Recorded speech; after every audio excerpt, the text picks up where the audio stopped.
ગુજરાતભરના તાજા અને સચોટ સમાચાર મેળવવા માટે અમારી રાષ્ટ્રીય સમાચાર ચેનલને સબસ્ક્રાઇબ કરો અને બેલ આઇકન પર ક્લિક કરો।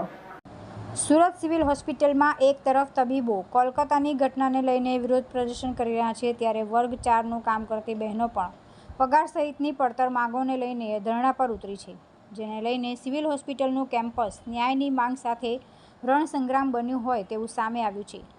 રંજનાબેને કહ્યું કે અમે 10 વર્ષથી નોકરી કરીએ છીએ, કંઈ સરખું મળતું નથી, થોડું મોડું થાય તો ઘરે મોકલી દે છે, અમને ગમે તેવું બોલે છે, 1.5 મહિને પણ પગાર થતો નથી, હેરાનગતિ કરે છે, અમારી કોઈ ઇજ્જત કરાતી નથી, અમને ઘરે રહેવા કહેવાય છે, ઘરે રહીશું તો ખાઈશું શું, અમારું ભરણ પોષણ કેવી રીતે કરીશું, અમને અડધો પગાર પણ મળતો નથી। आपका नाम? वैशाली नितिन नारखेड़े है।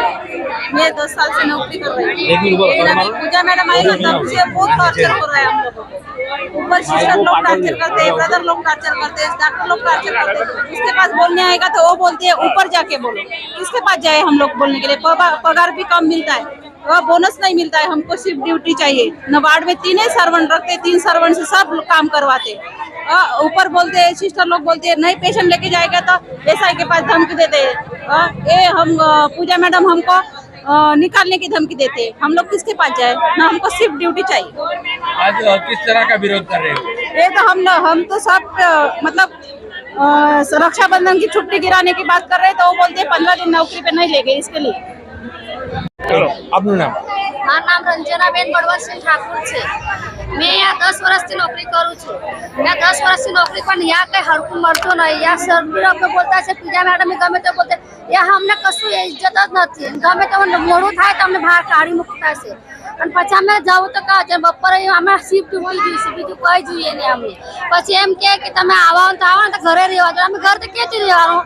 પછી અમારે ઘરે રહે તો ખાવા હું અમે વેપરા લઈને પેલા તો ખાવા પીવાના 1.5 મહિના પગાર આવે અમારું। 10 તારીખ અંદર પગાર નહીં આવે તો બીજાને આપણે ભાડાનું મકાન છે અમારું, પોતાનું મકાન નથી। તો પછી અમે શું કરવાનું? પછી કઈ બોલવા જાય તો પૂજા મેડમ કે તમારે ગરીબ આવવાનું નહીં કામ પર। પછી એસઆઈસી લોકો બી અમને ગમે તેવું બોલે, અમારે કઈ છે જ નથી यहाँ એવું। કેટલો પગાર છે અને શું મુખ્ય માંગણી તમારી? અમારે એવી જ માંગે છે કાયમ અમારે શિફ્ટ ડ્યુટી પગાર અમારે 14,000 પગાર છે, પણ અડધો પગાર મળતો નથી અમને।